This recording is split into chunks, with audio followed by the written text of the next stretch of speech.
This clip is brought to you by SaveWithConrad.com.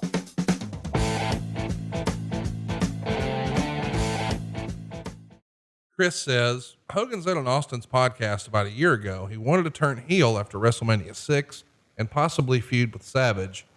Could a heel Hogan and babyface Savage have been a bigger draw than their previous feud? A heel Hogan and a babyface Warrior would have been incredible. I don't know that the reverse roles of Hogan and Savage would have been as big, but you could have gotten there maybe with Elizabeth. Chris wants to know, of all the big money feuds Hogan had, is a feud with Rick Rude the best big money feud that he never had? If not, what is? Jake. That would have been tremendous. I think Jake would have been tremendous. And I think that Jake would have been one of those that you could have got 3 or 4 out of around the horn everywhere. Jake tells the story that they tried it once on like a house show or something, and the fans were chanting DDT. And supposedly Vince was like, well, that can never happen. We can't have the fans cheer the other guy and not Hogan. And it just sort of went away. Do you remember that being tested at least? I don't. It may have happened before I got there, but I think that was one that, boy, Jake could have turned him easy. And Hogan was so friggin' hot that it would have been a no-brainer. And it was one that you could get multiples out of. Instagram, a wrestling historian, wants to know, what's your favorite SummerSlam? The original, first one. That was a good one. Just from nostalgia and me being on it. Ken Patera's pet raccoon, Josh. I know him. Wants to know, what were Bruce's thoughts on Don Morocco's face run? I thought Jesus Christ Superstar was a great theme. Thank you. Believe it or not, that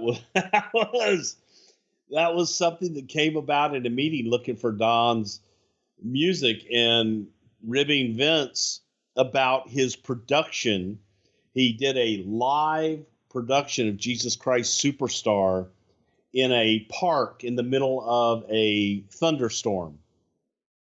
And I started just saying, yeah, you could do Jesus Christ Superstar.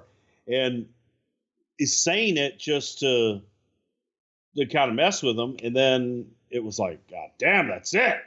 Dun, dun, dun, dun. Yeah, and there you go. Jeff wants to know, what were Undertaker's thoughts of the Ultimate Warrior? How did he handle having to work with him?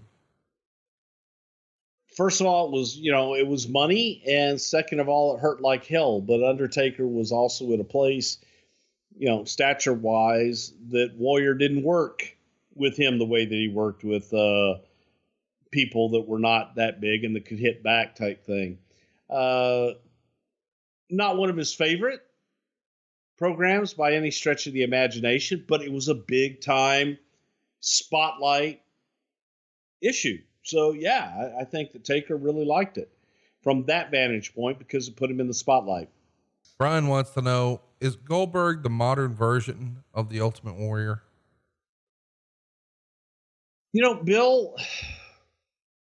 Bill's unique, and Bill was a huge draw, man. I don't look at Bill the same way, I guess, because Bill was created and Bill was a product of this mass hysteria, and Warrior was someone that had time to learn. And once he got there, just really never wanted to get better in that way. I don't know that the Goldberg was that way. I think that deep down, Goldberg really wanted to learn. The Real T Reynolds wants to know, do you still own Zubaz pants? I do. Who doesn't? I knew you were going to say that. Hey, it's Conrad Thompson. Thanks for checking out the podcast here on YouTube. Be sure to hit the subscribe button and the notifications bell so you get a notice anytime we upload some new content. And go save yourself some money right now. If you're in a 30-year loan or you have credit card debt, it's not a matter of if I can save you money. It's a matter of how much. Find out right now for free at SaveWithConrad.com.